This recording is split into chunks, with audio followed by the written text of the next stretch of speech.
अजीज़ान, आपको आपके भाई आदिल राजा का सलाम पहुंचे। मैं आपको सोल्जर स्पीक्स के ऊपर खुशामदीद कहता हूं। जहां जहां आप देख रहे हैं, बहुत बहुत शुक्रिया आपका ज्वाइन इन करने का। जिन मामलात के ऊपर हम बात करना चाहेंगे, उन मामलात के ऊपर सबसे पहले तो आज जो गजा के अंदर डिप्लॉयमेंट है उसके ऊपर मैं वैसे तफसील तो बता चुका हूं, बड़े अरसे से मैं बात कर रहा हूं। लेकिन फौज के अंदर फौज को किस तरह धोखा दिया गया और अब वो आगे से क्या करेंगे ये तो पता चल ही जाएगा। लेकिन अंदर खाते कहानी क्या चलाई गई वो मैं आपको बताऊंगा। इनसाइड इंफॉर्मेशन मैं आपको बताऊंगा कि अंदर खाते ये क्या ड्रामा हुआ है, पहली बात।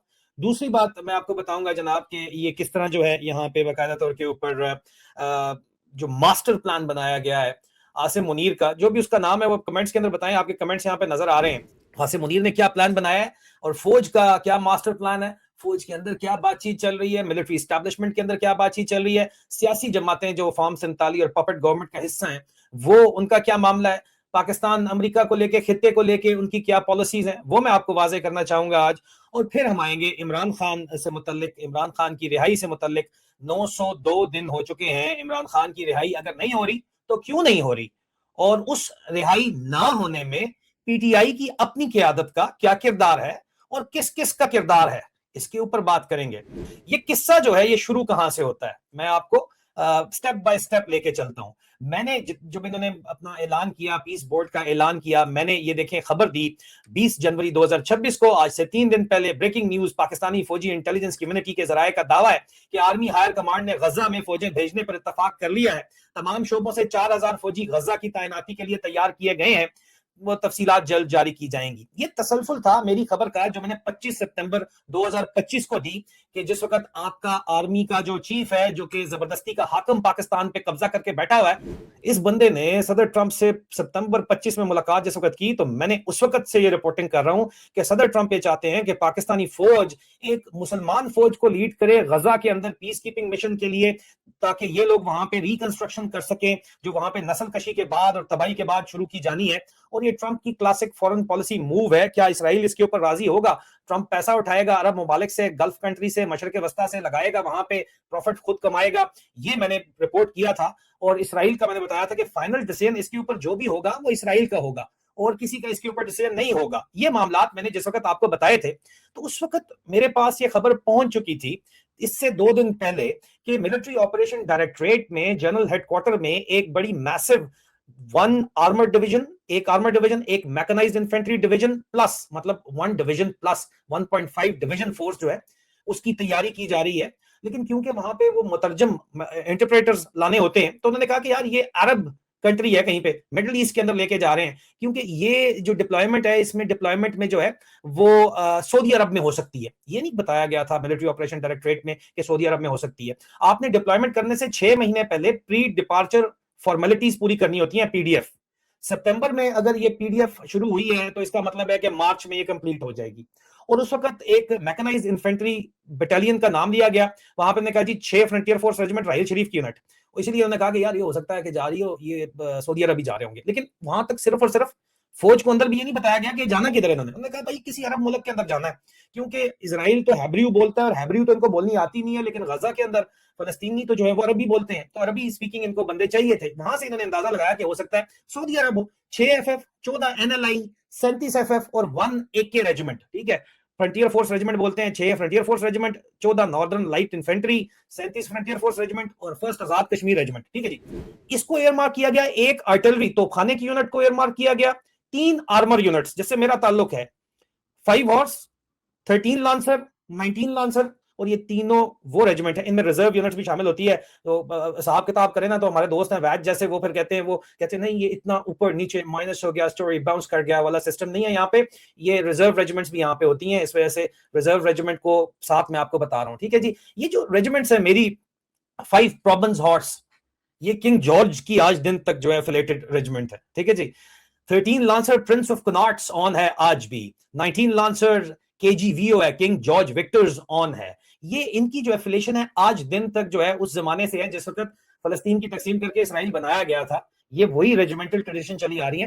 हिंदुस्तान में, जिसको पाकिस्तान में सेफरनाइजेशन कहा जाता है, उन्होंने अपनी ये जो ओल्ड एसोसिएशन गोरे की फौज से थी उनको तोड़ा और अपने आप को जो है वो ढाला अपने इलाके के मुताबिक, अपने मिजाज के मुताबिक, अपने कल्चर के मुताबिक। वो गलत है, सही है, ये एक अलग डिबेट है। लेकिन पाकिस्तान की फौज आज दिन तक अपनी जो कॉलोनियल हेरिटेज है जो साम्राज्य, जो इनकी मीरास है, उसके ऊपर नाजा है और उसको उसने आज दिन तक जिंदा रखा हुआ है।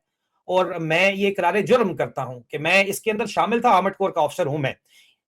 चुन के ये 3 रेजिमेंट्स चुनी गई हैं जिनका ताल्लुक जो है वो साम्राज्य मीरास से है, जिस साम्राज्य ने इसराइल को खड़ा किया था और दारफोर एग्रीमेंट का भी वो हिस्सा था। ये हिस्ट्री है, इसको चेंज नहीं किया जा सकता। इसके अलावा एक लाइट कमांडो बटालियन, एक स्पेशल सर्विसेज ग्रुप कंपनी और एक supply battalion, army services core की बटालियन। इसमें जारी बात है कि इलेक्ट्रिकल मैकेनिकल इंजीनियर की डिटैचमेंट भी शामिल होगी, तमाम के तमाम लोग शामिल होंगे। उस वक्त कंफ्यूजन थी। मेरे पास 23 सितंबर को मिलिट्री ऑपरेशन डायरेक्टरेट जीएचक्यू से जब खबर पहुंची, इवन डायरेक्टर मिलिट्री ऑपरेशन को ये बात नहीं पता थी। उसने कहा यार राजे समझ नहीं आती कि ये अब डिप्लॉयमेंट इतनी हैवी, सऊदी से हम बात करते हैं तो वो कहते हैं यार आपकी हमारे पास काफी है डिप्लॉयमेंट। सऊदीया से तो आपको पता है ना कि अभी आसिम मुनीर ने जाके वहां पे मोहम्मद बिन सलमान से मिलने का तिल का जोर लगाया, जिस वक्त मोहम्मद बिन जैद यूएई का प्रेसिडेंट वो उन्होंने बिठाया हुआ था शिकार के लिए। मोहम्मद बिन सलमान ने कहा यल्ला यल्ला कोई मुलाकात नहीं होगी। इसने पूरी कोशिश की कि अच्छा मोहम्मद बिन सलमान से मुलाकात नहीं हो रही तो फिर मैं शाही खानदान के किसी भी एक रुकन से मुलाकात कर लूं। पूरी इसने कोशिश की। उन्होंने कहा यल्ला यल्ला, ये गया वहां पे मदीना ढीठ बन के गया। पहले यहाँ पे उन्होंने कहा कि भाई मत आना, ये फिर भी चला गया। ये रियाद के गवर्नर से इसने मिलने की कोशिश की, वो भी रॉयल फैमिली से। उन्होंने कहा नहीं, प्रिंस फैसल ने कहा जाओ नहीं मिल सकते। एक बंदा इसको नहीं मिला, इन्होंने अपने चपरासियों की हुकूमत में से उसको भेजा बाद में इसाक डालर साहब को, तो इसाक डालर को भी उन्होंने एक डिप्टी फॉरेन मिनिस्टर टाइप को है मिलाया, रॉयल फैमिली मेंबर नहीं मिलाया। और इनको चंडी कराई गई। तो वहां पे मुझे सितंबर में बात की गई कि यार आप तो ये समझ नहीं आती राजा कि ये क्या चक्कर है कि अगर हम इस ये सऊदी अरब जा रहे हैं तो सऊदीज तो लिफ्ट नहीं करवा रहे हमें। और इन्फॉर्मेशन ये है कि इन यूनिट्स को जब तैयार किया गया था तो उसके 2 दिन बाद मैंने ये खबर ब्रेक की थी, जो आपको स्क्रीन के ऊपर भी नजर आ रही है कि जनाब, मैं कहा भाई ये रिपोर्ट है और मैं मुसलसल इसके ऊपर रिपोर्ट करता आया हूं 25 सितंबर से कि ये फौज भिजवा रहे हैं गजा में इसराइल के जेर कमांड। और फौजी खुद मुझे एमओ वाले कहे यार ये सऊदी अरब जा रहे हैं। होगी ये तसल्ली आपकी? अभी कोई शक शुबा तो नहीं रह गया? आपके साथ जो हुआ है वहां पे जाके, ट्रंप जो पीस बोर्ड है जिसके अंदर दुनिया उसके ऊपर क्या क्या लगा रही है, दुनिया कह रही है कि यार ट्रंप का आज का अगर आप ये हेडलाइन चेक करें फाइनेंशियल टाइम्स की, तो वो कहती है कि autocrats, monarchs and wanted men join Trump's board of peace. और आसम मुनीर की बुथी आपको नजर आ रही है वहां पे, फाइनेंशियल टाइम्स ने लगाई हुई है, गंदी बुथी। अंदाजा कर ले, ये इनकी औकात है ना जी, ये टोटल इनकी औकात है। अभी ये प्लान इनका पुराना था, अभी फौजी कुहू बटेरे बंद बैठे हुए हैं। मैंने उस कर्नल से पूछा जिसने कहा था कि तू ते शर्त लाई सी वटे सटे हूं दस कदू तैयार है, तो कहता है आगे से कहता है सर राजा मेरी अभी भी यही शर्त है। मैं कहा अच्छा चलो देख लेंगे भाई। आर्मर कोड वालों से मैंने पूछा, कहते हैं वो जरा पे पैकेज आ जाए फिर आपको हम जवाब देंगे, लेकिन वो ब्रॉड ब्रश है, वो एंड टाइम पे करते हैं जो करते हैं। यहाँ पे मजीद तफसीलात आपको अली मुस्तफा साहब का वीलॉग देखिएगा तो वो शायद आपको बताएंगे उसके अंदर। लेकिन ये इनकी औकात है, ये इनकी हैसियत है। और ये प्लान जो मैं आपको बता रहा था वो हो गया, और ये इसका बैकग्राउंड है जो अब वाजे हो गया है कि आपकी मायानाज रेजिमेंट्स जो हैं वो जा रही हैं। किससे लड़ने जा रही हैं वहां पे? सदर ट्रंप ने कहा है कि हम जो है वो हमास, ठीक है हमास से असला लेना है, वो असला दे देंगे इतने आराम प्यार से। तो फिर लोग कहते हैं कि यार उर्दन में जियाउल हक ने भी तो फलस्तीनियों का कत्लेआम किया था जाके, लेकिन वो मुसलमान मुल्क था, वहां पे अगर ये काम किया था तो इसराइल आपके ख्याल में क्या ये हेड होगा आसम मुनीर? ये चवल आदमी, इसको इसराइल की डिप्लॉयमेंट हो रही है, इजरायली डिफेंस फोर्सेस जिसकी ये तारीफें करवा रहे हैं सुबह शाम अपने चुनूनों मनूनों से, क्या वो इजाजत देंगी पाकिस्तान की फौज को उनके एरिया ऑफ रिस्पॉन्सिबिलिटी में इंडिपेंडेंटली ऑपरेट करने के लिए? क्या बात करते हो यार, ये इनकी औकात कुछ नहीं है। ये मर्सनरीज के तौर के ऊपर वहां पे जा रहे हैं, किराए के फौजियों के तौर के ऊपर वहां पे जा रहे हैं, किराए के कातलों के तौर के ऊपर वहां पे जा रहे हैं, क्योंकि इनकी औकात हालत ये है कि इनके पास टोटल सिर्फ और सिर्फ सिक्योरिटी स्टेट ये कोई नहीं बनी हुई, ये टोटल और टोटल मर्सनरी स्टेट बनी हुई है। किराए के ऊपर जनाब इन्होंने फौज उधार पे देनी है, बंदे उधार के ऊपर देने हैं, क्योंकि पल्ले नहीं तेला इन्होंने, पल्ले नहीं तेला ते कर दी मेला मेला। उधर जाके ट्रंप को बता रहा है, वो बैठा मेरा बॉस शहबाज शरीफ बता रहा है। इसका मास्टर प्लान क्या है, इसके ऊपर आ जाते हैं। दूसरी चीज, 3 चीजें हमने डिस्कस कर ली, दूसरी पे आ जाते हैं। दूसरी चीज है कि इसका मास्टर प्लान क्या है, ये भी अपना तसल्ली से सुनना है और इस पे कोई दिल खट्टा नहीं करना कि यार ये देखो ये तो कर रहा है, हम कुछ नहीं कर सकते। आप सब कुछ कर सकते हैं, ठीक है, सब कुछ कर सकते हैं। खल्क के जो आवाज खल्क है ना, वो नकारा खुदा होती है, इसको शक नहीं होना चाहिए आपको, ठीक है। और हर फर्द है मिल्लत के मुकद्दर का सितारा। आपने फैसला करना है बगल कि आप क्या करना चाहते हैं, कर आप बहुत कुछ सकते हैं। इस बंदे का प्लान इस वक्त क्या है, मैं आपको 100% कोई, मैं आपको ओपन सोर्स इंटेलिजेंस नहीं बता रहा, मैं आपको 100% वेरीफाइड प्लान बता रहा हूं जो इन्होंने इंप्लीमेंट किया हुआ है। ये टोटल पावर चाहता है, उसमें तो कोई शक नहीं है, तो कॉमन सेंस है, ठीक है। उसके लिए कर क्या रहा है, ये पाकिस्तान की सियासी और आईनी जो हकीकतें हैं उनको मस्क करना चाहता नहीं है, कर रहा है। आज जो ईमान मजारी के साथ हुआ, हादी अली के साथ हुआ, बलूचिस्तान में जो हो रहा है, डॉक्टर यास्मीन राशिद के साथ जो हो रहा है, जो हमारी बहनों माओ बेटियों के साथ हो रहा है, इसने लोगों की माओ बहनों बेटियों को नहीं छोड़ा। लोग कहते हैं नहीं जी क्यों नहीं, भाई नहीं छोड़ा, इसने किसी को नहीं छोड़ा। इसलिए बंदा कहता है कि भाई गटर का गंद है ये, इसकी सोच टोटल इतनी है, उसने पूरी की पूरी फौज को वही बना दिया, किराए के कातिल। आप देख लें इस वक्त जो हो रहा है, इसका जो एम्बिशंस हैं वो ये हैं कि कोई भी चेंज नहीं हुआ है। ज़िया उल हक दोइम भी बनना चाहता है, यूब खान दोइम भी बनना चाहता है, ये मुशर्रफ दोइम भी बनना चाहता है, दिन को मुल्ला मुनीर है, शाम को चाचू विस्की है, ये तो आपको पता ही है ना। लेकिन ये बाकायदा तौर के ऊपर या तो ये फॉर्मल प्रेसिडेंसी लेगा, और मैं आपको जो बातें बताने जा रहा हूँ बड़ी आपको उस तरह होती हुई नजर आएंगी, लेकिन उसको आप चैलेंज कर सकते हैं। इसका प्लान ये है कि या तो मैं सदारत के ओहदे के ऊपर बैठ जाऊं, या मैं डी फैक्टो रूलर अनचैलेंज्ड हूं। अभी मुझे पीपल पार्टी वाले तंग करते हैं, मैं कहता हूं 18वीं तरमीम वापस करो, आगे से जो है ना वो गजा के ऊपर बात शुरू कर देते हैं, क्या भाई ये मेरे साथ सियासत करते हैं। वो कहता है मैं डी फैक्टो एब्सोल्यूट पावर मुझे चाहिए।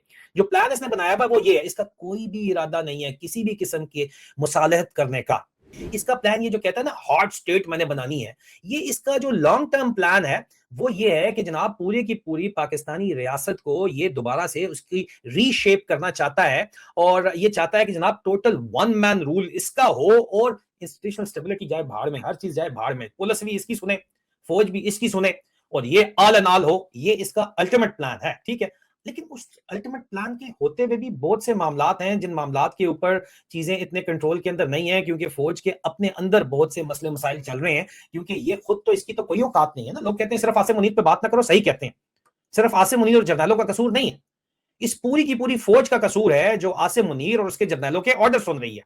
लेकिन बहरहाल अंदर इंटरनली जो दुश्मनियां हैं इनकी, तख्त और तख्ते की जो जंग है, महलाती साजिशें जो चल रही हैं, उसमें अगर आप देखते हैं तो DGC major general Faisal Naseer अगला डीजीआईएसआई बनना चाहता है, और उसका झगड़ा चल रहा है डीजीआईएसआई के साथ। तो पता यह चलता है कि मिलिट्री लीडरशिप अंदर से भी जो है वो एक दूसरे के जड़ें काटने के अंदर मसरूफ है। कोई यूनिटी ऑफ कमांड का कोई यहाँ पे कॉन्सेप्ट नहीं है। मैं आपको किसी खास वजह से बात बता रहा हूं, यहाँ कोई यूनिटी ऑफ कमांड नहीं है। ये मैक्सिकन कार्टेल्स की तरह हर जर्नैल अपने लिए अपना माल काम कर रहा है, जिसको जिस दिन हल्का सा मौका मिला ये खड़काया जाएगा, अगला आ जाएगा, ये इनका प्लान है। ये बात आपको पता होना चाहिए, ठीक है। और मैं आपको ये भी बता दूं कि ये इस वक्त यहाँ पे या तो कहते थे ना कि फौज में सिस्टम है मेरिट है और प्रमोशन मेरिट के ऊपर होती है, यहाँ पे कोई मेरिट शेरिट वाला कहानी कोई नहीं है, ठीक है। ये जितना भी सिस्टम यहाँ पे इस वक्त चल रहा है ये जी हजूरी के ऊपर है, ये मामलात चल रहे हैं। और अगर आप कहें कि जनाब और एक दूसरे को नीचा दिखा के डीजीएमआई का भाई उठा लो, डीजीएमआई को गंदा कर दो, उसकी रिपोर्टें बना दो, डीजीएमआई उसकी जो है फैसल नसीर की रिपोर्ट्स दिखा रहा है, तमाम जर्नल एक दूसरे की जड़ें काट रहे हैं, और ये इनकी हकीकत है, बाकी कोई कहानी कोई नहीं है, ठीक है। ये बात आपको पता होना चाहिए। और एक दूसरे की जो है वो कमर के अंदर छुरा घोंप रहे हैं। और ये जो इस वक्त डीजी मिलिट्री इंटेलिजेंस के साथ जो कुछ भी हुआ है वो आपको बताता है कि फौज का कमांड इंफ्रास्ट्रक्चर पूरे का पूरा इस वक्त जो है वो कोई नेशनल सिक्योरिटी प्रायोरिटीज के ऊपर नहीं चल रहा, बल्कि इंडिविजुअल प्रायोरिटीज के ऊपर चल रहा है, जो एक बहुत बड़ी कमजोरी है, जिसका दुश्मन भी फायदा उठा रहा है और खुद फौज के अंदर भी फायदा उठाया जा रहा है। तो आप भी उठा सकते हैं ना, बात समझे। पॉलिटिकल पार्टीज को सिर्फ और सिर्फ पाकिस्तान मुस्लिम लीग नून नतनयाहू ग्रुप जो वो हो गया, या पीपल पार्टी होगी, इनको जो है वो औजार टूल के तौर के ऊपर इस्तेमाल किया जा रहा है, ठीक है। टूल मुख्तलिफ किस्म के होते हैं ना, इनको टूल के तौर के ऊपर इस्तेमाल किया जा रहा है। ये आसिम मुनीर और इसकी मिलिट्री जनता के स्टेक होल्डर नहीं है, ये इस फौज के स्टेक। और ये फौज की आप बात करते हो, ये फौज तो वो फौज थी ना जो मैं कहती थी कि जी ये तस्वीर यरूशलेम 4480 किलोमीटर, दिल्ली 907, श्रीनगर 406, पब्बी सेंटी, ये चराट हेडक्वार्टर एसएसजी के अंदर ये होती थी। और इस वक्त इसकी जगह जो मामलात आए हुए वो ये आए हुए, ठीक है जी। ये एआई इमेजेस बन रहे हैं, कश्मीर पे इन्होंने पहले सौदा कर लिया। अब सिर्फ और सिर्फ कश्मीर को दोबारा इंडिया के साथ दोबारा क्यों उठा रहे हैं? क्योंकि आप लोगों को बेवकूफ बनाना है। वो हिंदू दुश्मन है हमारा, अखंड भारत हो जाएगा, ये रहा गया। ये ड्रामे आप लोगों को बेवकूफ बनाने के लिए इनके खत्म नहीं होते, और आप बेवकूफ बनना चाहते हैं तो बनते रहे। लेकिन ये एक पिक्चर जो है, ये आप मुझे बताएं, जो यरूशलेम इन्होंने आजाद करना था उनके दिफा के लिए जा रहे हैं, उनको फैसिलिटेट करने जा रहे हैं ना इसराइल को। और यार ये जो पीस बोर्ड है इसके अंदर खुद फलस्तीनी तो शामिल ही नहीं है, किस लिए जा रहे हैं वहां पे? फैसिलिटेट करने जा रहे हैं ना। दिल्ली को ये फतह करेंगे, इनकी औकात है आपके ख्याल के अंदर दिल्ली को फतह करेंगे? ये श्रीनगर को फतह करेंगे, जहां के सौदा सारे का सारा मुकाए हैं, सिर्फ और सिर्फ इस्तेमाल जरूर उसको करेंगे, ये इनकी हकीकत है। और इस सूरत हाल के अंदर जो सियासी पार्टियां यहाँ पे बैठी हुई हैं, पीपल्स पार्टी बहुत ज्यादा, कल से मरिया लोधी साहब को मैं देख रहा था, वैसे तो उनकी आईएसआई के साथ बहुत ज्यादा करीबी तल्लुकात हैं मलियालवी साहब के, डीजी एनालिसिस के साथ हमेशा वो बहुत ज्यादा इन होती हैं, ठीक है, थिंक टैंक्स के लिए और बाकी मामलात के लिए, लेकिन पीपल्स पार्टी के साथ उनकी एफिलिएशन है, मुस्तफा नवाज खोखर साहब की भी एफिलिएशन है, मेन स्ट्रीम एलिमेंट नहीं। बिलावल भुट्टो जरदारी जाके बैठे हुए थे वहां पे पीस बोर्ड के चक्कर के अंदर, लेकिन पीपल्स पार्टी के जो इन्होंने आगे रखे हुए माउथ पीसेस तो आप कह सकते हैं जो इसके खिलाफ बातचीत कर रहे हैं, उनका झगड़ा 18वीं तरमीम का है कि 18वीं तरमीम ना हो जाए, 28वीं तरमीम के अंदर 18वीं तरमीम रिवर्स ना हो जाए, वो ये झगड़ा है। नहीं तो अदरवाइज तमाम पार्टीज को, खासतौर के ऊपर पीएमएल नून, पाकिस्तान मुस्लिम लीग नतनयाहू जो है, उसको उसको तो ये टोटल जो है ना उजार समझा हुआ है, पाना समझ आया, पाने की तरह इस्तेमाल कर रहे हैं पटवारियों को, पैदाइशी पटवारी पाने की तरह इस्तेमाल कर रहा है बाकियों को, इसमें कोई शक नहीं किसी को होना चाहिए। और basically at the same time किसी किस्म की इज्जत अगर आप समझते हैं कि ये इसके पास कोई है, भाई ना जर्नैल ना आसम मुनीर किसी भी पॉलिटिकल फोर्स की इज्जत नहीं करते। अवाम ने वोट दिया इमरान खान को, उसके साथ जो कर रहे हैं इसके ऊपर आते हैं, तो उससे ही आपको अंदाजा क्लियर हो जाना चाहिए कि इनकी असल जो है वो सोच क्या है, इसमें आपको किसी किस्म का शक नहीं होना चाहिए। लेकिन इनके दरमियान में आपस के झगड़े बहुत ज्यादा हैं, अगर आपको लग रहा है सिर्फ डर से आगे जीत है, ठीक है, ये मैं आपको बता दूं। और जो इस वक्त फस्तायत का आलम है उसके रिएक्शन अगर आता है, जो बांग्लादेश में एग्जैक्टली 1971 में इसी तरह हुआ था, और वो कहते हैं कि जी हिंदुस्तान हमारे दरमियान में था, मशरकी और मगरबी पाकिस्तान के दरमियान में, इसलिए बांग्लादेश आजाद हो गया। तो USSR, the global super power, उसके दरमियान में तो अमेरिका नहीं था, वो भी टूट गया था। तुम किस खेत की मूली बने बैठे हो, उसके पास भी न्यूक्लियर वेपन्स थे, तुम क्या अपने आप को समझ के बैठे हो, इनको ये भी पता है। इसलिए ग्रेटर पंजाब इनके जहन के अंदर है, वो इनके जहन के अंदर तो बहुत कुछ है।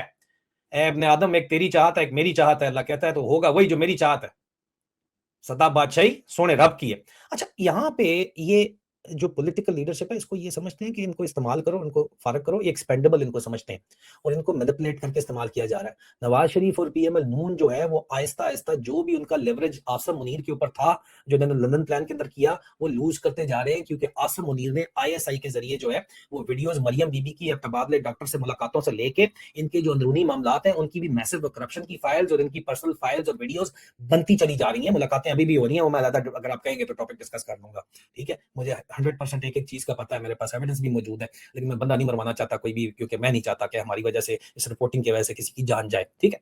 अब यहाँ पे आसिम मुनीर को अगर आप सोचें, जिसको फौज के अंदर मिस्त्री कहा जाता है, तो ये अब इसने इतना मवाद इकट्ठा कर लिया है और इसका ख्याल ये है कि पाकिस्तान मुस्लिम लीग नून ने तो बाज आना नहीं, पटवारी ने बाज आना नहीं, करप्शन से बाज आना नहीं, क्योंकि करप्शन तो होती है ना बच्चों, आपको पता ना, हमजे ने बताया था करप्शन होती है। जब करप्शन होती है जानी, तो उसकी फाइलें ये बनाते रहेंगे और इनको लगता ये है कि साल डेढ़ के अंदर इतनी फाइलें हो जाएंगी कि इनको टोटल उठा के मारेंगे साइड के ऊपर और ये अल्टीमेट टेक ओवर कर लेंगे 28वीं तरमीम के जरिए। और उसके लिए इन्होंने जो प्लान बना के रखा हुआ है, वो इन्होंने रखा हुआ है कि हम अप्रैल 2027 तक, याद रखिए, 26 नहीं, अप्रैल 2027 तक हम इस पोजीशन के अंदर होंगे कि हम 28वीं तरमीम कर लेंगे और पीपल पार्टी को भी हम काबू कर लेंगे और जरदारी को भी हम काबू कर लेंगे और सदर अगर तो बनना हुआ तो बन जाएंगे, नहीं बनना हुआ से मुनीर समझता है कि मैंने सदर नहीं भाई बनना हुआ तो मैं ऑल एंड ऑल पावरफुल हूंगा, इन लोगों को मैं इनकी औकात के अंदर ले आऊंगा। ये इसका प्लान है इस वक्त, ठीक है। पीपल्स पार्टी इस वक्त इनके साथ कॉम्प्रोमाइज करने के लिए तैयार है, क्योंकि वंडर बॉय फॉर्मूला ये दे रहा है, ये सिर्फ गाजर है, फौज पूरी गाजर पे चलती है, स्टिक एंड कैरेट, ठीक है। तो गाजर दिखा के कैरेट पीछे तैयार की जा रही है, ये बात मैं आपको अभी बता दूं। अब जरा आ जाएं जो इनका एक्सटर्नल जो अलाइनमेंट है खित्ते के अंदर और स्ट्रेटेजिक कोलैप्स जिस वक्त पाकिस्तान का बड़ा विजिबल नजर आ रहा है, उसके ऊपर आ जाइए, ठीक है। अमेरिका इस वक्त, इसमें कोई शक नहीं है कि आसिम मुनीर मिस्त्री को सपोर्ट कर रहा है।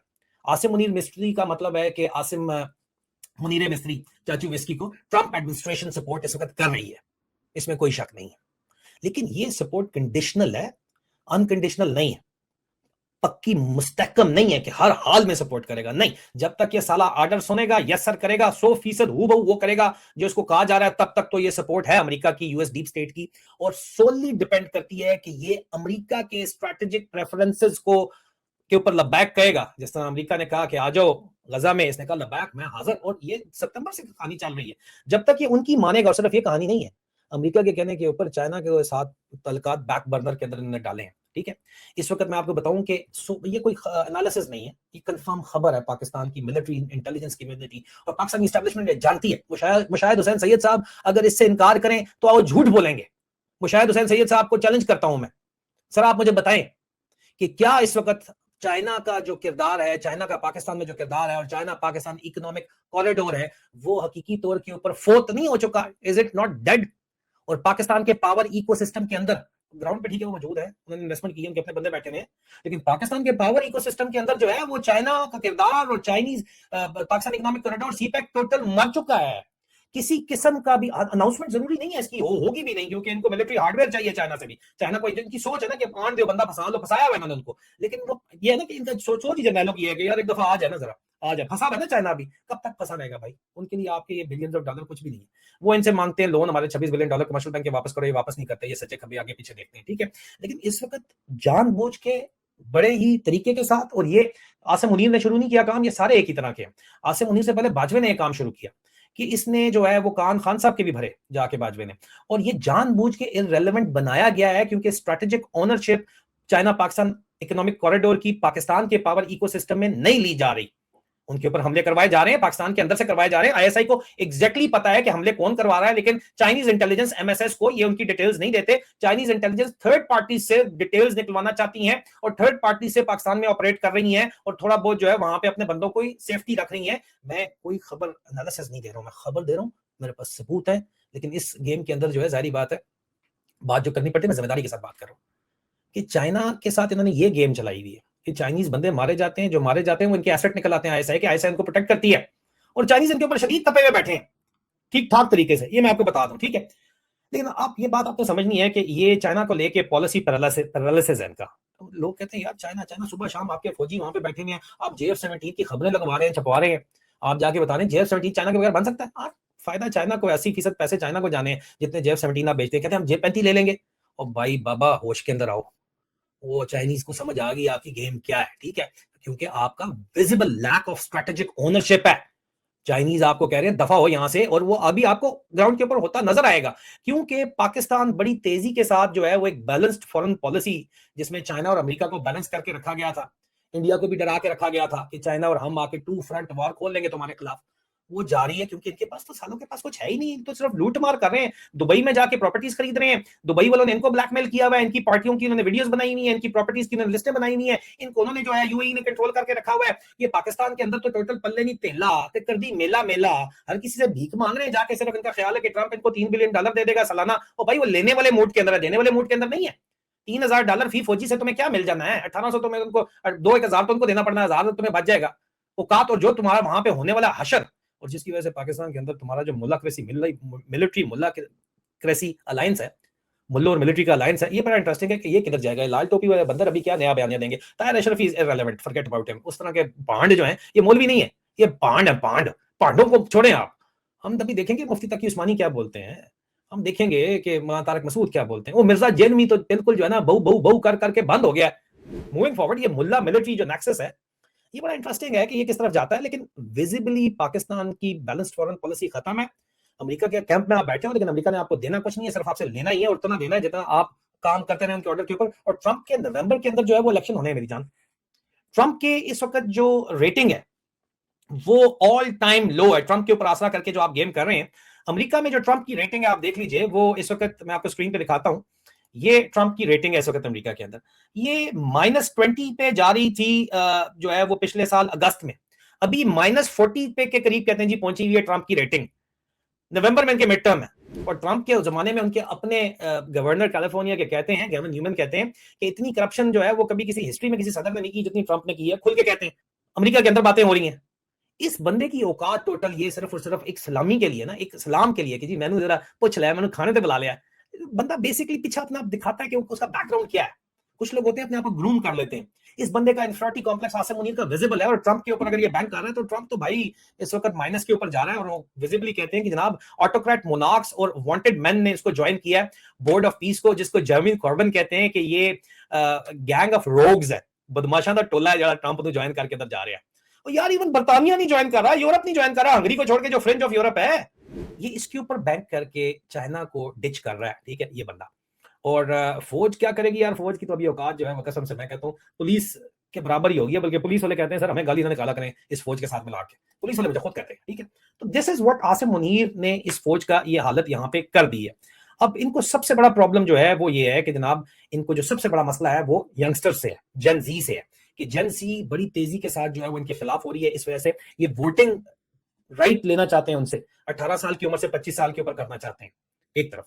लेकिन देखो वोट उन्हें डालना ही नहीं है। बांग्लादेश और नेपाल में जो हुआ है, इनको सिर्फ वोट डालना है कि वो यहाँ पे ना हो जाए।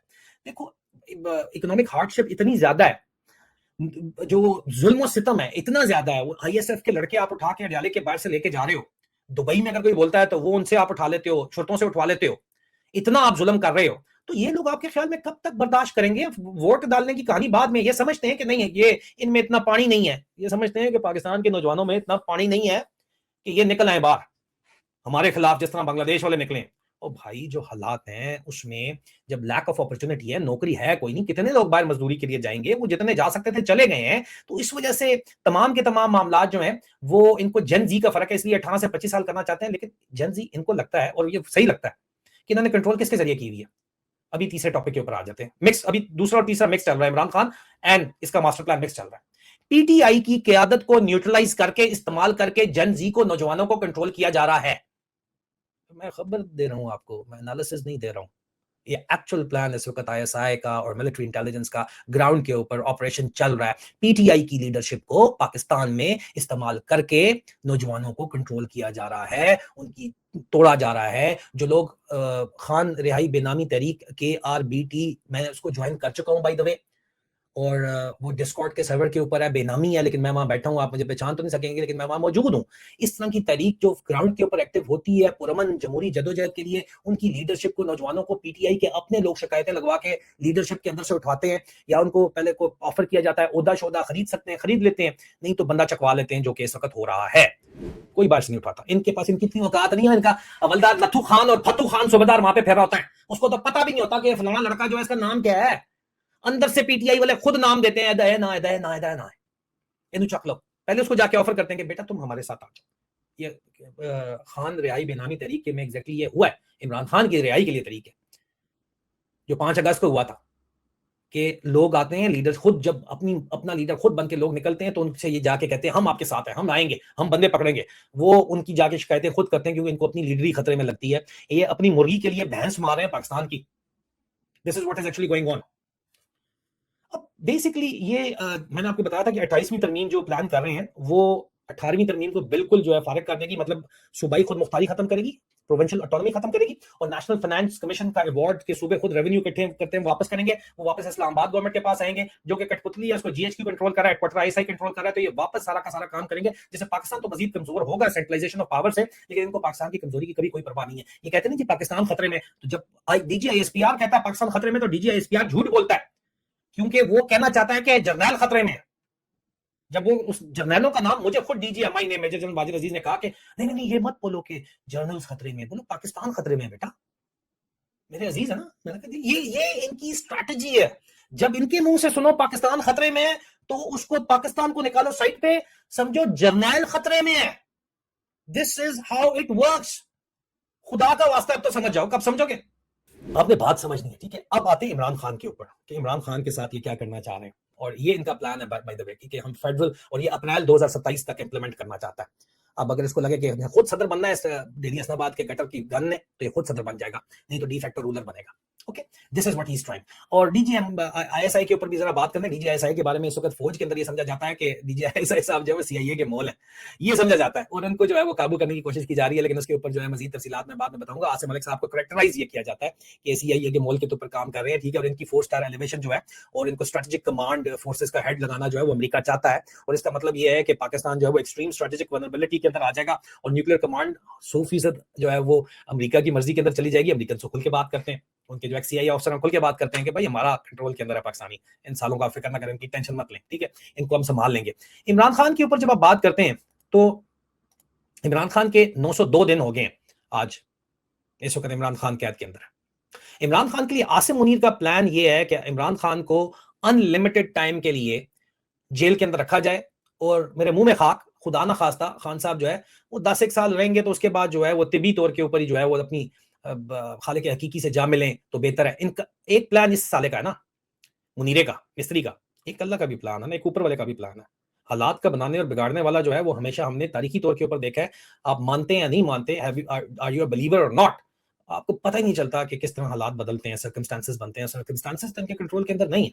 हालात तो इनके कंट्रोल के अंदर नहीं है, लेकिन इनका प्लान ये है कि जनाब खान जो इस वक्त लीगल प्रेशर के जरिए अदालतें टोटल इनके कंट्रोल के अंदर हैं, उसको साइकोलॉजिकली तोड़ा जाए और एक massive propaganda campaign Imran Khan को लेके इस वक्त चल रही है, जो इमरान खान की कैरेक्टर असैसिनेशन की जो पहले भी चली है, कामयाब नहीं हुई, अब दोबारा से चलाई जा रही है और पीटीआई की लीडरशिप को साथ मिला के चलाई जा रही है। मैं आपको सिर्फ चंद चीजें और बताना चाहूंगा यहाँ पे। इनका प्लान तो ये है, लेकिन इमरान खान की कंटिन्यूड जो रेजिस्टेंस है, वो भाई कहना मैं नहीं मुकदा खान है इंज टकरिया है, इस तरह टकरा है खान। वो कहता है मैं नहीं तुम्हारे से सौदा करता, कर लो जो करना है, पट लो जो पटना है।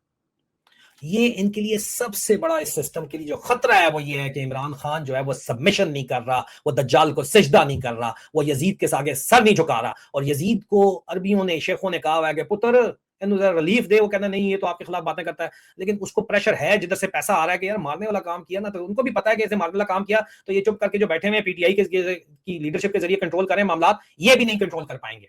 ठीक है, अब मैं आपको एक बात सिर्फ ये बताऊं कि जो एक्स्ट्रा अब इस सिचुएशन के अंदर देखते हैं ना कि गवर्नेंस का बड़ा क्लियर वैक्यूम है यहाँ पे, सिरे से है ही नहीं। आपकी अदलिया तो है कोई नहीं, जुडिशरी तो एग्जिस्ट करती नहीं है ना, क्योंकि जुडिशरी इंडिपेंडेंट फंक्शन सिरे से कर ही नहीं सकती यहाँ पे पाकिस्तान के अंदर, तो इसका मतलब है जुडिशरी है ही नहीं।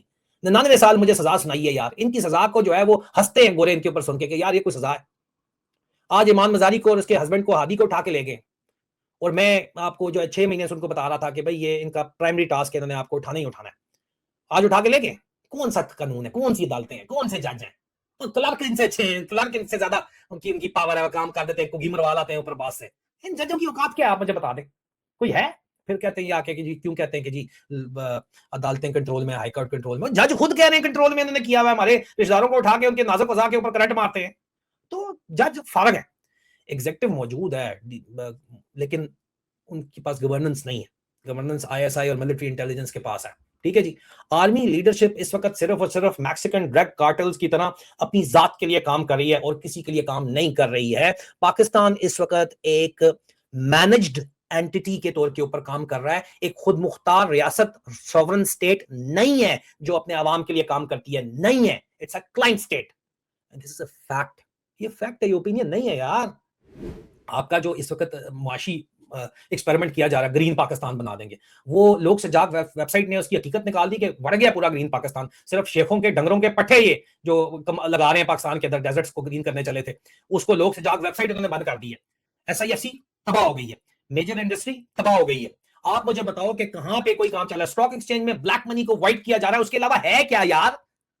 क्रिप्टो को इस वक्त एक रिफॉर्म के तौर के ऊपर पेश किया जा रहा है सदर ट्रंप के साथ भी, लेकिन ये सिर्फ और सिर्फ दिखाने के लिए एक सिंबॉलिक अपीजमेंट है। ये हाथी के वो दांत हैं जो दिखाने के हैं, ये खाने वाले नहीं है क्रिप्टो। क्योंकि ट्रंप के साथ इन्होंने मामला अपने जरा सेट करने हैं, तो उसको खुद फिक्स करने। ट्रंप को खुद अपना नहीं पता, इलेक्शन तो नहीं जीता भाई, मिड टर्म के बाद इसकी गेम है ओवर है, साल नवंबर के बाद। ठीक है, ना इंफ्रास्ट्रक्चर है क्रिप्टो का आपका, ना रेगुलेशन है आपकी, ना पढ़ाई लिखे लोग मौजूद है, ना इकोसिस्टम है। लोग कहते हैं यूज करें, वो peer to peer transaction use कर रहे हैं। गवर्नमेंट कंट्रोल अगर आएगा तो वो नहीं यूज करेंगे भाई। और इसका सिर्फ और सिर्फ फायदा किसको हो रहा है? शॉर्ट टर्म प्रोमोटर, जुगाड़ लगाने और दिहाड़ीबाज जो आए में, जो कि क्रिप्टो का नाम लेके ऊपर की हरकतें कर रहे हैं, सिर्फ उनको फायदा हो रहा है और रेंट सीकर को फायदा हो रहा है, और किसी को फायदा नहीं हो रहा। ठीक है जी, पाकिस्तान इस वक्त इफेक्टिवली एक रेंटल स्टेट बन चुकी है। राजा रेंटल बोलते थे परवेज को, राजा परवेज अशरफ को। पाकिस्तान एक रेंटल स्टेट बन चुकी है, ये फैक्ट है। और इस वक्त सोली और सोली सिर्फ और सिर्फ आसिम मुनीर के रूल को प्रोटेक्ट करने के लिए, इस मुनीर मिस्त्री के रूल को प्रोटेक्ट करने के लिए ये पूरी स्टेट ऑपरेट कर रही है इस वक्त। और मुनीरा मिस्त्री किसका रूल प्रोटेक्ट कर रहा है ये आपको अच्छे तरीके से पता ही है। ठीक है जी, इसमें किसी किस्म का कोई शक नहीं है। और एक रेंटल स्टेट जो होती है, जो बैरूनी आकाओं के लिए काम करती है, एलीट इंटरेस्ट के लिए काम करती है, और अपनी कौम के अवाम के लिए काम नहीं करती, उसका कोई सिरे से मुस्तकबिल नहीं होता, उसका कोई भी सर्वाइवल नहीं होता। इस वक्त टोटल काम पाकिस्तान की पूरी फौज आसिम मुनीर के सर्वाइवल के लिए काम कर रही है। मिसाल इस एनडीयू का कोर्स करके आई है, मेरी इमरान खान से जाके बहुत शिकायतें की, इतनी शिकायतें की, जेल जाके शिकायतें करती रही इमरान खान से कि आदिल राजा के खिलाफ बयान शुक्र है। खान साहब ने इसे जान छुड़ाई, जा बीबी काम कर अपना। ये भी एनडीयू का जो ना फौजियों की बर्फी बनी हुई है, ये वहां कोर्स करके आई है। जो ये जिस चीज के ऊपर फुंदती है ना, जिसके ऊपर सेनेटर बन गई है, वो भी मुझे पता है। उस तरह पूरा पीटीआई भरा हुआ, और इस जैसे लीडरशिप है, कॉम्प्रोमाइजिंग लीडरशिप है, जिसको फौज ने वन पेज पॉलिसी के अंदर घुसाया था। ये वो पुराना कचरा है जिससे नया पाकिस्तान नहीं बन सकता। ये कोर कमेटी ग्रुप में आज इस औरत ने लिखा है जनाब के कोर कमेटी, पीटीआई की core committee, the highest forum, उसमें ग्रुप में इसने लिखा है, मैं सबूत सामने स्क्रीन पे दिखा रहा हूं आपको, कि जिब्रान अलियास ने बागी को स्पेस में बुलाया, रानी आपा ने उसकी तारीफ की। इमरान खान की बहन रानी आपा की मुखालफत के अंदर ये बकवास कर रही है, इमरान खान के बारे में बकवास कर रही है। पीटीआई सोशल मीडिया जबरान लियाज चलाता है उसके बारे में बकवास कर रही है। और नामी अकाउंट तो आपने सारे चक लिए हैं, या 99 साल उनको सजा सुना दी है।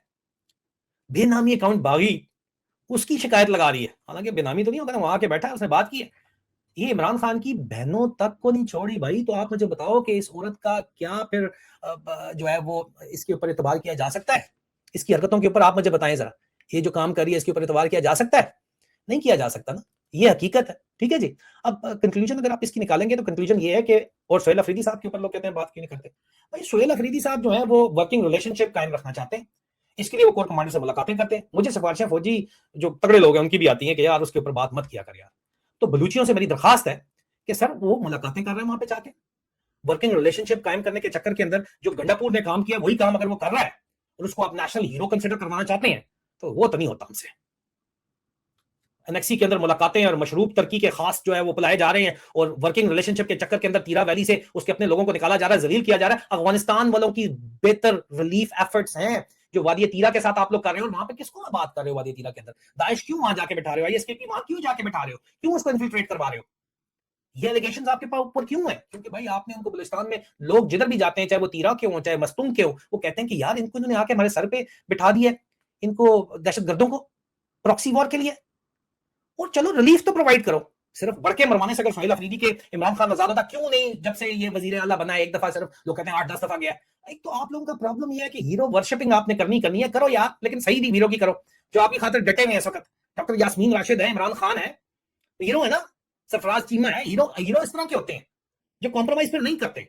यहाँ पे आपने कोर कमांडर से मिल रहा भी है, ठीक है। उसके बाद आपने जाके ये भी करना है जो आप कर रहे हो। ये मिसाल यूसुफजई जैसे लोग हैं दरमियान में, सेनेटर अली जफर साहब को भी बहुत ज्यादा तकलीफ हुई है, मुझे पता चला इस वक्त, ठीक है। तो बात यह है कि इमरान खान को, और ये इस वक्त पीटीआई की इस लीडरशिप के ऊपर बैंक करके ये समझते हैं, ये समझते हैं कि, और जो नया गैंग पिंडी ने जो बनाया है, मिसाल यूसुफजई, बैरिस्टर अली जफर साहब, ओन बप्पी, बैरिस्टर उमैर नियाजी साहब, आप लोगों के ऊपर पाकिस्तान की इंटेलिजेंस कम्युनिटी का ये इल्जाम है कि आप लोग इस वक्त काम कर रहे हैं 100% पाकिस्तान की इंटेलिजेंस कम्युनिटी के लिए, पाकिस्तान के आसिम मुनीर के लिए काम आप लोगों को बॉयज ने लगाया है, और टारगेट है पीटीआई के वकला को तोड़ा जाए, उनको डिवाइड किया जाए, क्योंकि वो आजकल बार के इलेक्शन, बार एसोसिएशन के उन्होंने जीतना शुरू कर दिए।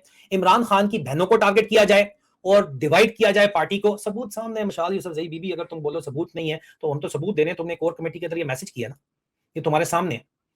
आप देखें ये हकीकत, और ये चाहता है, ये खंजीर चाहता है कि इमरान खान जो है वो जेल के अंदर ही, वहां पे ही जो है इमरान खान का खुदा ना खास्ता नेचुरल, मैं ये कहना नहीं चाह रहा था, लेकिन जो अंदर इसने रिटन इंस्ट्रक्शंस निकाली हैं, जो इनकी बातचीत होती है वो ये है कि यार ये इमरान खान की नेचुरल डेथ होनी चाहिए। ये अंदर इन्होंने इंस्ट्रक्शंस निकाली हैं, ये इनकी हकीकत है, ये इनकी ख्वाहिश है, this is what they want. लेकिन मसला किससे? नौजवानों से मसला है। नौजवानों को कंट्रोल कैसे करना? फिर दोबारा पीटीआई की लीडरशिप के जरिए। सोहेल अफरीदी साहब, दोनों काम इस तरह नहीं हो सकते जिस तरह आप चलाना चाहते हैं, ठीक है जी। और मैं इस शेयर के ऊपर एंड करूंगा बात, ठीक है, आप पाकिस्तान में, लेकिन आपके पास इम्यूनिटी है बाकायदा तौर के ऊपर, आपके पास इम्यूनिटी है वजीर आला के तौर के ऊपर। और मैं फाइनल जो बात करना चाहूंगा, जो आज मैंने हामिद मीर साहब को लिखी है, लेकिन शायद वो पाकिस्तान में उनकी मजबूरी है, लेकिन मैं सोहेल अफरीदी साहब आपको कहता हूं कि इश्क कातिल से भी मकतूल से हमदर्दी भी, इश्क कातिल से भी मकतूल से हमदर्दी भी। ये बता किससे मोहब्बत की जजा मांगेगा? सिजदा खालिक को भी, अबलीस से याराना भी। आसिम मुनीर के लिए सिजदा खालिक को भी, अबलीस से याराना भी। बता हशर में किससे अकीदत का सिला मांगेगा? अजीज़ान मन, ये हकीकत है, और नतीजा सिर्फ और सिर्फ अवामी तहरीक के अलावा कुछ नहीं है। और ये जो मूवमेंट, जो मर्जी आप जो भी नाम देना चाहें, लेकिन खान रिहाई बेनामी तहरीक की तरह की जो मूवमेंट्स हैं, जिसको ये पकड़ नहीं सकते, इस तरह की जो मूवमेंट्स हैं, ये इसीलिए काम कर रही हैं कि अवाम जो है वो अपना जमहूरी हक इस्तेमाल करे। पूरी दुनिया ये मानती है कि पाकिस्तान में जुल्म फस्तायत का सिलसिला चल रहा है, और ये सिलसिला जो है अब खत्म होना चाहिए, और इसको खत्म सिर्फ पाकिस्तान की अवाम कर सकती है। ये लाइव स्ट्रीम अवेलेबल होगी तमाम प्लेटफॉर्म्स के ऊपर। इसको प्लीज जो है वीडियो को लाइक कीजिए, इसको शेयर कीजिए, सब्सक्राइब चैनल को जरूर कीजिएगा। पाकिस्तान के अंदर मुझे बैन किया जा रहा है, रोका जा रहा है, क्यों? क्योंकि उनको आईना मैं दिखा रहा हूं। आईने दिखाने से, आईना देखने से इनको इतनी पैड़ी बूथी है कि इनको तकलीफ होती है आईना देखने से। लेकिन अगर चिबुत है जमात की आस्तीनों में, अगर चिबुत है जमात की आस्तीनों में, मुझे है हुक्म अज़ां ला इलाहा इल्लल्लाह। अपना ख्याल रखिए, बहुत जल्द दोबारा मुलाकात होती है। खुदा हाफिज।